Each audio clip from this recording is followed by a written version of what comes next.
Hi, everybody, and welcome back to the Cancer Channel. I don't know if that's what it's going to be called, but I'm just making stuff up. So, like, if I change it, whatever. So here's my story. Has nothing to do with these. Although they could be, because I could like write it down at some point. But anyway, this is a story about cancer and a fairly horrible incident. Is it good to say that early on so you can be like, girded up and sit with, your butthole in a knot and worry about what's coming next? Spoiler alert, I lived. Okay. So, my wife had to take my son back to college in January 2021. And he goes to college in Ohio at Oberlin. And he wanted to take his car. So he was going into his junior year and hadn't had his car for the first 2 years, and his brother was using it. Anyway, who cares? Like, what? So I was not well enough to travel, and COVID. So super low immune system. It just like obviously made no sense for me to drive, even though I wanted to. And even though I missed out on taking his brother to college for his freshman year. Yeah, so that's a whole other story. Don't get me started. So they leave and they're driving across country. And because I shouldn't be left alone, my parents came up from South Lake Tahoe to San Francisco and we're staying here in this very guest room, also my office. And this room is sort of a mezzanine level, and our bedroom is upstairs. All the other bedrooms are upstairs. So I had chemo. This was a Thursday. And if you don't know, and why would you unless you've had cancer, I was getting basically what's called double chemo. I was taking full Foxery for, anyway. Again, the details, okay, I'm just going to tell you. So sitting in the infusion chair, infusion is basically like when they put the drip bags on the frame and hook you up. And like, here's my port. I don't know if you can see it.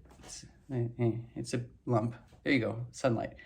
And they stick it right into here. They stick a big needle into there, and then it makes all the, I was going to say juices, medicines go faster. So faster in my case was, a total of about 5 hours of sitting there and them pumping shit into my body. Then after sitting there for 5-ish hours, plus the hour before where I have to get my labs done, and they check and see if I'm okay to have chemo, to have all these chemicals pumped into my body. So it's a long day. So I get home and I went straight up to bed. My parents had picked me up from chemo and I went straight up to my bedroom. And I think I fell asleep for a couple of hours and realized that I was super hungry. And I remembered that we had banana bread downstairs. Now, I don't remember who made the banana bread. It might have been Cindy. I'm not sure. Somehow I'm thinking it's somebody else. But anyway, that banana bread was I was all about them. I mean, it was like banana bread or death. It's like ride or die, but it's like banana bread. So I get up and go to the top of the stairs, and it's now like 10:30 at night. And I start to walk downstairs and, I missed.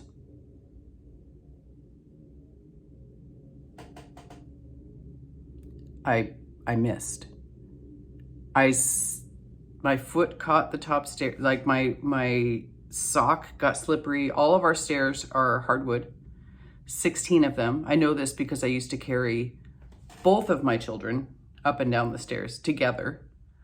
And, you know, they're now 6 feet and 6'3", large athletes. They were large boys because they came out of my, so I know about, you know, the relative size of them. Anyway, so, you know, we used to count as part of the mothering thing, is that you make everything a teachable moment. So every time we go up and down the stairs, it was 1, 2, 3, 4, 5, 6, 7, 8, 9, 10, 11, 12, 13, 14, 15, 16. And then going down was 16, 15, 14, 13, 12, 11, 10, 9, 8. See, I even remember how to go backwards. I mean, chemo kills a lot of stuff, but I still got it. Anyway, fell down the stairs, boom, boom, boom. And I fell backwards. And I don't really remember much about what happened, except that I was just sort of saying bad words. A lot of bad words were being said. And then I'm laying on the stairs, and I didn't fall all the way down. It wasn't like, you know, like head over heels, like, you know, 1940s abuse, druggy movie, some kind of stuff. Even though that's funny. It's very funny. I like it. In fact, any falling in a movie, Chevy Chase, like, I cannot get enough of falling. Here's an example. Somebody diving from a diving board, swan dive into a pool that has no water in it. I'm done. It will send me, I weep with laughter. I can't, like, tripping and falling. It brings me life. Anyway, so it wasn't that kind of fall.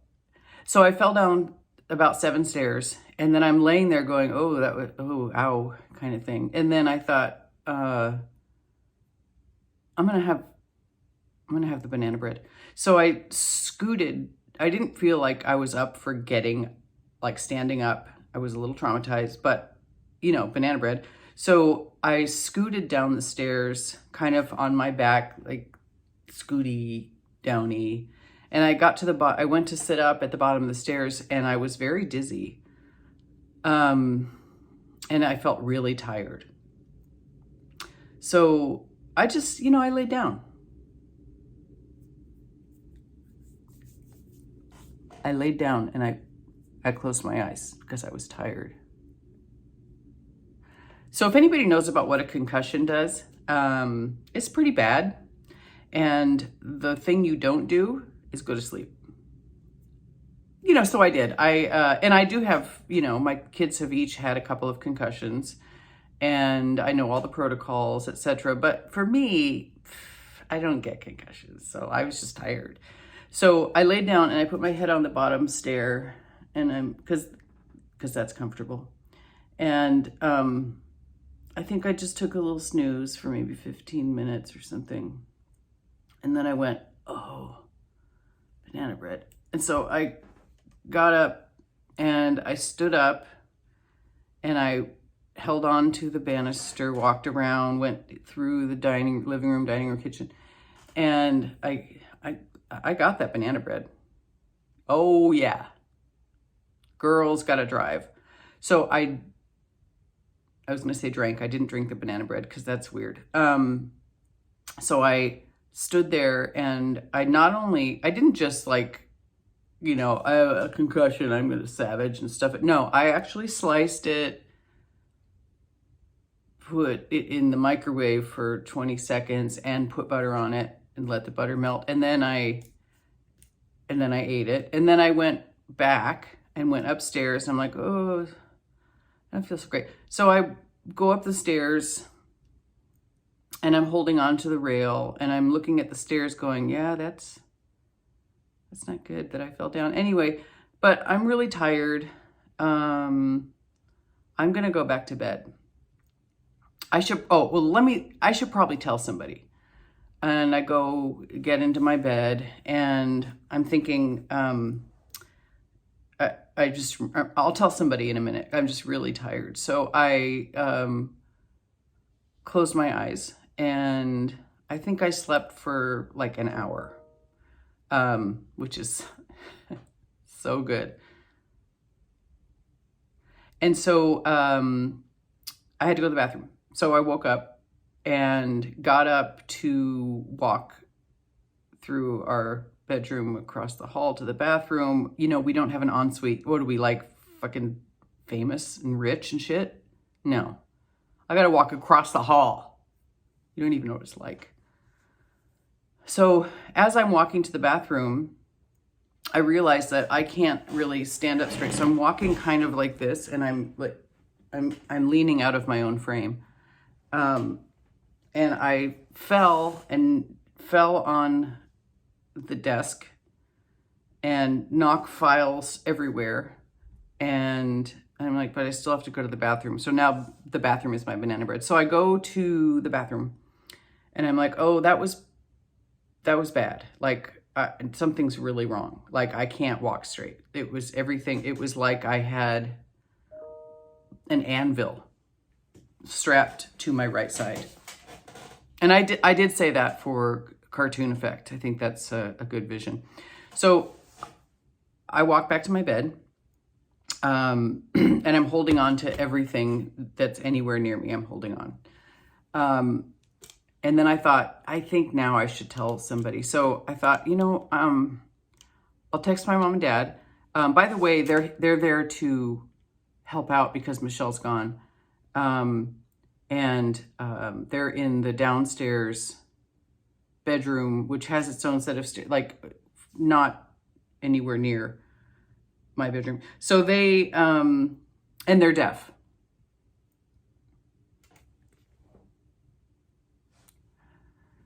They're who's in charge of me.